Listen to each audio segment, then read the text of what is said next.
I think, again, it's the relationship building. It always strikes me as a little odd because, again, 10, 15 years ago, everybody would be coming to closing. We close too many transactions now where I scratch my head. Realtors don't show up, doesn't show up. But just that last opportunity to maybe meet that client and build up that relationship.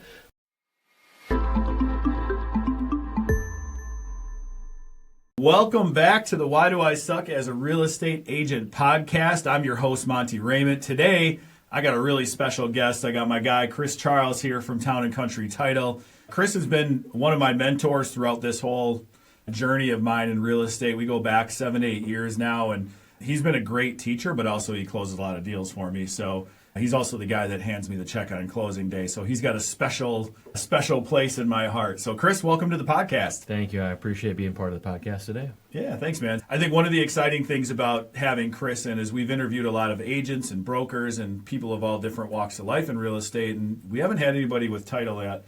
So I know Chris is a really excitable title guy, as exciting as title can be. But we're going to talk a lot. He sees hundreds of agents every single year in real estate. So he's going to have a whole different perspective and outlook on this. And he's been in the business for a long time. Chris, tell me about a little bit about your journey. I know about it, but for those who haven't chimed in yet or have watched, give us a little of your backstory. Yeah, so I originally went to school to be a teacher. So I appreciate sometimes the compliment of having the heart of a teacher when I get to work with the real estate agents I work with.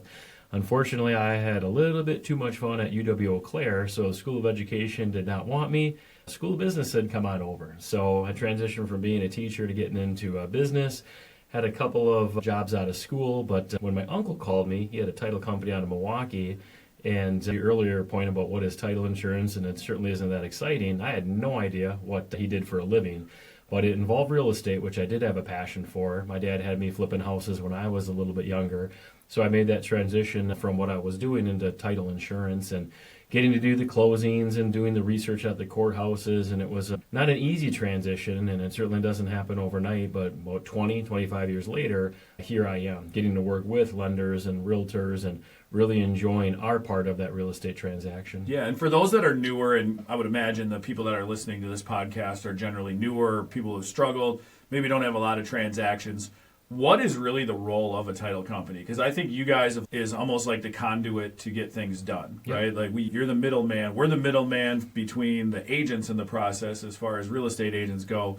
And, of course, we have lenders that we involve with. But the other one is title, and it's really important. Yeah. So normally our role as a title company is twofold. On the front end of it, we're going to take that order that a real estate agent will place, and we're going to start to research that property and research those people. So we're going to run a report again on that real estate, the address, the legal description, and then the people that own it. Because for your buyer, we want to make sure that they're giving them clear ownership of that property, taking care of all liens. The second part of our role in the transaction is the actual closing. And that's the part I do enjoy probably a bit more than sitting in the courthouse doing that research. It's getting to meet the buyer, meet the seller, meet the realtor, meet the lender, and put in those 100-plus documents in front of them and going over them in detail as much as possible, but not trying to take 3 hours to do it. Yep. And then probably maybe the third part I don't bring up, but sometimes, again, it does happen. And maybe as a real estate agent, you want a title company, I hope that has this, when something pops up after the fact, dealing with whatever that might be.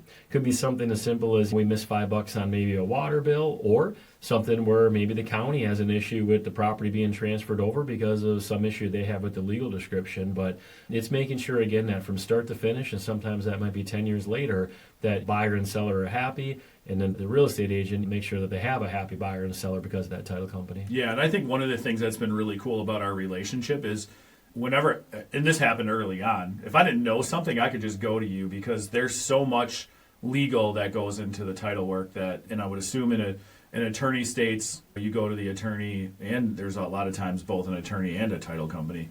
In our case in Wisconsin, you guys really have to know a lot because you're the title company.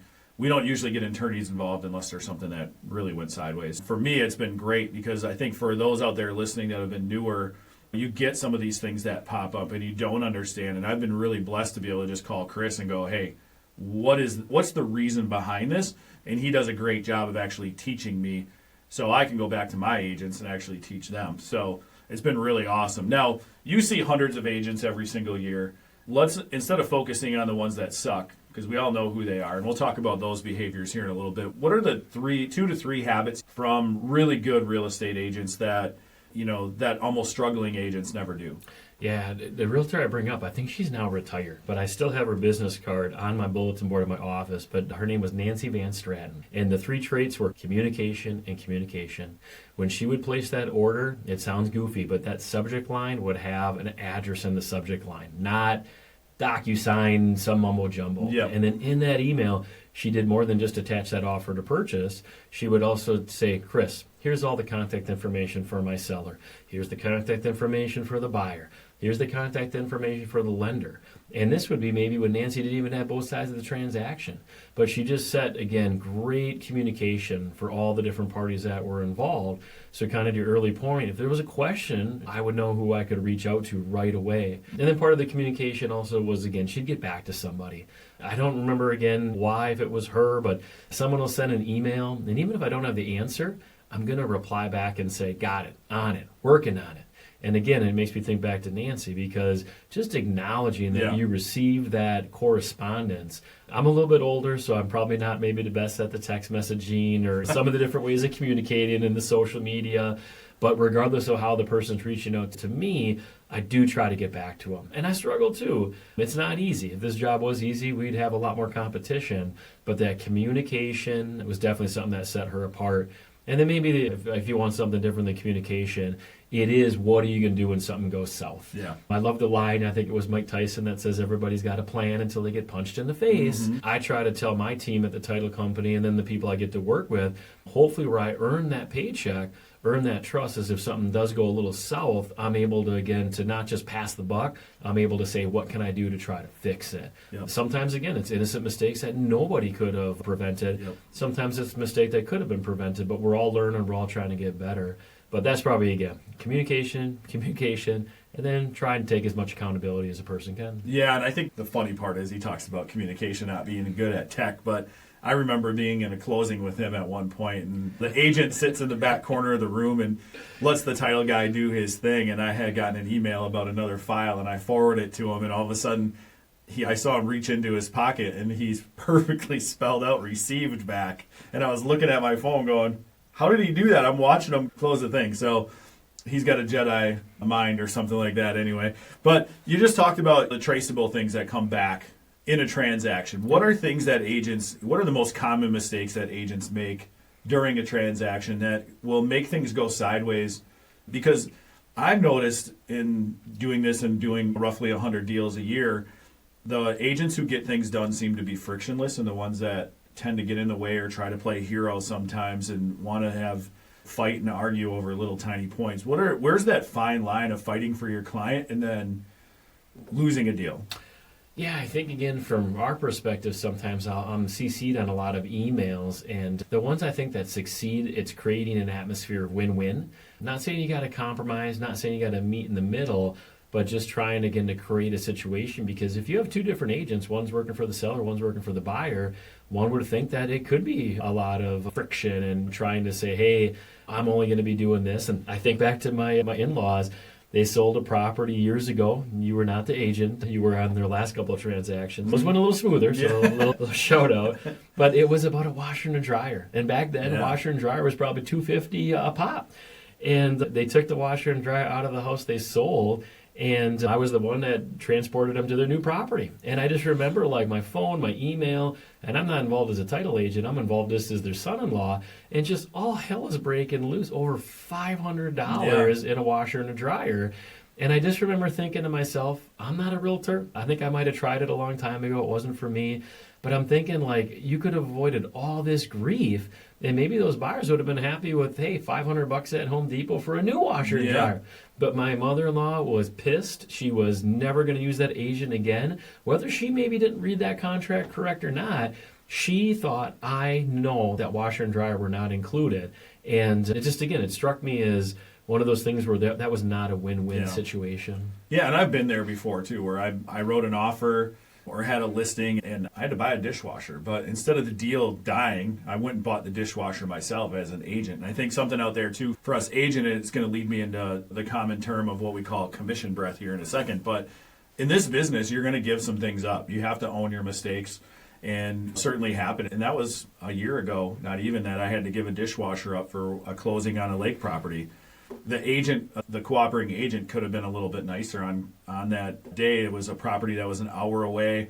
We went through it. We maybe rushed some of the details on the actual listing, and I wrote in a dishwasher was included, and they wrote it into the contract. And when they accepted it, I realized that there wasn't a dishwasher. And instead of going back to my seller and going, "Oh, you owe these guys a dishwasher," I just took it out of my commission. That was my responsibility. So those are little common mistakes that happen. But as Chris just said, you got to take accountability for some of this stuff. If you're going to be in it for a long time, you're going to make mistakes. That's part of life, part of whatever. But you also can kill a deal that way too. If I would have kept fighting over this dishwasher, they could have walked.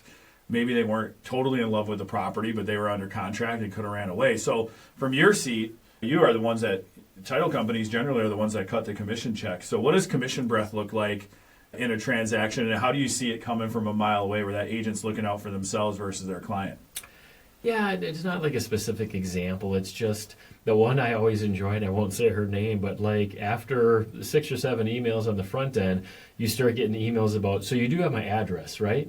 Yeah, I have your address. Then the next email is, so I just want to make sure you have my address when you mail that commission check out. Yep, I have. And unfortunately, again, It'd be a broker owner, I would imagine. Probably. You can't pay anybody else. And again, it was one of the hard things where, again, I don't want to be too judgmental. Again, I want to get paid. If Friday rolls around and my boss doesn't pay me, I'm getting a little frustrated. So to me, I look at the commission as, again, payday for the real estate agent. But I don't know. Like I said, it's one of those hard things where I think good transaction, hopefully the customer, the client will spread the word a little bit. A bad transaction, they're going to tell everybody their uncle. Yeah. I think it's just the way that our society works and the negative stuff. And a lot of times with those real estate agents, I have no problem if they want to get paid. But like I said, you'll see from the beginning where they're just more focused upon where's my check, where's my check, where's my check. Yep. And it can leave a bad taste in somebody's mouth. Well, I think too, and then they're looking out for themselves and not their clients, which to me, you're going to get paid. But the most important thing for me is a great review. Yeah. I'm always working for my reviews. Yeah. And that's a good point. And I think, again, real estate agents, they are in a tough spot because you do all that work for, if it's weeks, months, and then all of a sudden that closing day comes. And I think, and not buyer's remorse, but I think it's hard because the client maybe doesn't see all the work that you guys did behind the scenes. And I don't know, like I said, the last thing that I'd be asking for in front of the customer is, where's my commission check, Mr. and Mrs. Title Company? I think, again, the good agents are, hey, would I be able to get a review, get some feedback? How was the experience? Like I said, if you're thinking about that client more so than that commission check, their check's coming. And the trust account, that check's going to clear. But that customer, you have an opportunity to try to make sure there is no buyer's remorse and that they're going to start to recommend you to all of their friends and family. Yeah. And that's the real value, I think, of this industry. It is so relationship-based. Yeah. I was on, I don't know what website it was, and some real estate agent, I don't know if it was like homes.com, because I was trying to find, we had earnest money. I couldn't find, I didn't know where the offer was, so I got to find who's the agent because I need the offer to deposit the earnest money. And some real estate agent popped up, and they were like from Ohio. And I'm like, how is this real estate agent listed as like a top producer in Swamico? It was just bizarre. And I'm thinking maybe that's how they get their business, is they're just all over, again, the internet. But for me, I'm always recommending people that I know because I can personally vouch for them. Yeah, for sure. And I think the other thing is, and this leads into the next thing, is like how, for you guys working in an organized world, like your files are going into your office is something. You guys have 3 different checks and balances and organization, and it's really cool to see. But I think title work exposes agents on whether they're organized or not. And I bet you can probably tell what separates an agent who's running it like a business and an agent who's just running it for a paycheck. Yep. And I think, I don't know, right brain, left brain, but if you're an agent that maybe isn't the most organized, where I see that they succeed is they recognize that, and then maybe they try to find themselves a good transaction coordinator. Right. Because again, normally a good transaction coordinator is going to be organized, and they're going to basically play off each other. They're going to really complement each other. And there are some transaction coordinators that work full-time, again, for brokerage. And then there's some that are just hired, and they work on the files independently. Yeah. If that doesn't work for you, hopefully you find a good title company that can also help you. And we do. I have one real estate agent, again, I won't say her name, but it is a dumpster fire. But I understand when she's putting something together, what she's talking about. But I feel bad for other title companies because we will send over the closing statement to proof. Like the only thing I ask, just please make sure your commission is correct, because I'm going to double check all the rest of it, and half the time I can't even get that to be verified. But again, it's a relationship that, again, we're part of that spoke of the wheel that's turning. And if everybody was wired like title, nothing would get done, because we do need those real estate agents, those sales-minded people, the people that love taking those phone calls at 2 or 3 o'clock in the morning. Yeah, I love those. From your favorite Manitowoc County seller. But again, that's what keeps us going. And again, if you don't love it, you find somebody that does, because if you can't, this will be a tough industry to stick with. For sure. So you work with agents across all price points, experience level. Like, what is one skill or trait you can spot early on to tell if they're new or they're not good at their job? Once in a great while, I'll ask, have you looked at XYZ? And sometimes it's looking at the offer to purchase. Sometimes it's, have you looked at the title commitment? And if they say no, normally that's an indicator, because a little bit more experienced real estate agent has looked at a title commitment because some prior transactions, something went south and they didn't. Title commitment, it's a lot of mumbo jumbo. Title guys, we love that stuff. Real estate agents, the only thing you got to be looking at is on that document, who does it say owns it? Because hopefully who signed your offer to purchase are the same names that match up to that title commitment. And then what liens are we listing that need to be paid off? Hopefully you or your seller has an idea of what needs to be paid off. And then again, closing statements, questions about the offer to purchase, like, you drafted this document, or hopefully with the help of your broker. So we're doing certain things based upon that legal binding contract. And sometimes agents are like, why does my seller have to pay for the title insurance? It's right there on the offer to purchase. Or why is the taxes being prorated? It's right there on the offer to purchase. But it's like anything. The more you do it, the more you're going to learn, the more you're going to understand it. There's a lot to learn. But that's the biggest, I think, I see, is just I'll ask a question and they have no idea what I'm talking about. Then that's okay. Then if they reach out and say, hey, what are you talking about? Then we're able to help each other. Exactly. And that you get that, like, you've been in this business long enough to know if I teach this person now, you can see this, you can see the shitstorm coming, so to speak. So you know that's coming. You do a great job of heading it on right away to go, okay, we need to revamp this, or this is something you need to be aware of the next time around. You might give them one more time, and then after that, you're like, I got to do it myself. And technology too. Like back in the heyday, we're trying to get the seller to fill out a paper document that we have to sign because we got to go on a fax machine and send something to some mortgage company. The automation right now in this world, the AI stuff, like it's amazing. So that'd be maybe the one thing for the newer real estate agents: try to embrace some of the automation, some of the AI. Reach out to your title company and find out, like, what kind of processes, software, portals do you guys have. If you're not good at some of this paperwork, we just invested in a software platform. It's not ours. We're buying into the software platform. But you give me the seller's email address and the phone number. So going back to Nancy, I don't need all that information anymore. I need an email address and a phone number, and maybe give your client a heads up. And we're going to send them through our secure portal some questions that when they click on certain buttons, additional questions might pop up, or questions won't pop up depending on how they answer it. And it'll help us collect all the information that we need for that seamless transaction. And I know other title companies are doing the same thing, investing in the software to help us and to keep your client's information secure. Yeah, that's a big thing. Let's talk a little bit about security. And you and I have gone back and forth on this, and this is a little off subject, but this is a really good education point, is wire fraud right now. Wire fraud is ridiculous. I got spoofed a couple of months ago, and really, thankfully, the lender that I was using caught it and realized that I don't talk the way that, and I don't type and write the way that it came through, but they tried changing the wire instructions on me by just tweaking my email address a little bit. That was barely noticeable. So what are you advising, everybody to do? I can tell you, but... For us as a title company, we're a target because we have so much money coming into our trust accounts and going out, and then we have contact with numbers of different people, lenders, realtors, buyers, sellers. But specifically for the real estate agent, my advice would be get off of the free email, or if you're going to be logging into something, a Gmail account, two-step authentication. Authenticator, I think, is what we're forced to use for Microsoft. Anytime I log in somewhere, it knows that it's me, and it sends me a 6-digit PIN to make sure that I am who I am. I guess the thought process would be, it isn't if you're going to be somehow involved in some kind of email spoof, wire fraud. It's just when. So putting policies and procedures in place. And if your broker owner or somebody that's mentoring you tells you something, please listen, because you do not want to be involved in a transaction. Unfortunately, I was, where a buyer walked into their credit union. They were given bad wire instructions by one of the two real estate agents. We had, unfortunately, no contact with this buyer at that time, but before we even got to interact with the buyer, they got some fraudulent wire instructions, and by the time they went into their bank credit union and they sent that money out, it's too late. So you prepare your clients for, hey, be skeptical. If you're going to wire money, you got to make sure you're calling, you're verifying that stuff. And I know some agents that don't even want to be involved with the wire instructions.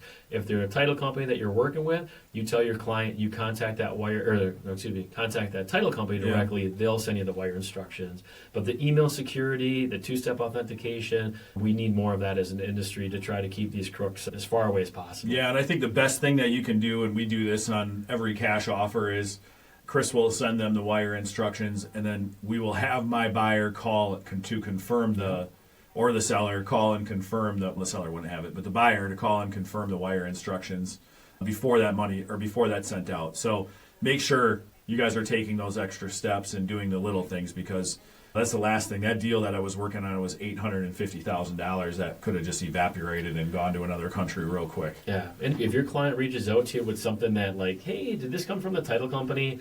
Don't text them, like, maybe call them and say, look, I don't know, but before you send anything, like, just pause. Like, especially, again, if there's anything that the person that was involved in the transaction, it was, like, a couple days before the closing even happened. Mm-hmm. They were like, please send this money right now or your transaction won't close. They basically try to scare you. Yep. When in doubt, call your customer and say, just hang tight. Let's call someone, a trusted number that we know, and let's make sure that this is legitimate. Yep. Save you a lot of headache and tens of thousands, hundreds of thousands of dollars of your clients. Yeah, exactly. So let's switch gears a little bit, heading back to the why do I suck part.